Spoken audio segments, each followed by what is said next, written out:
Къде се намира компютъра на Peugeot Boxer 2007 година е в случая. Това е модел с големите фарове с голямата броня. Така, фара не е задължително да се сваля. Свалили сме го, защото виждаме тук, че е ходила мишка. Искаме да очистим и да вземем някакви мерки с тия мишки, защото есенно време е страхотия. Много гризат кабелите. Така, пак казвам, не е задължително да се маха фара.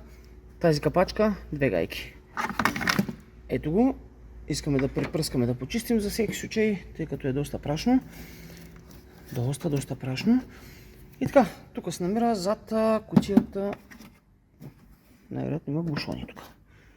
Тук е клемата за поддаване на ток. Тук е масата.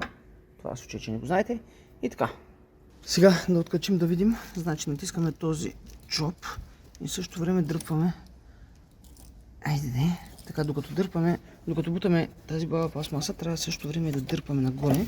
Сега малко трудно с една ръка, но излезе. Така. Леле. Сега виждате оксидацията, нали? Тук е страхотия. Да, ужас. Тук никога не сме отваряли.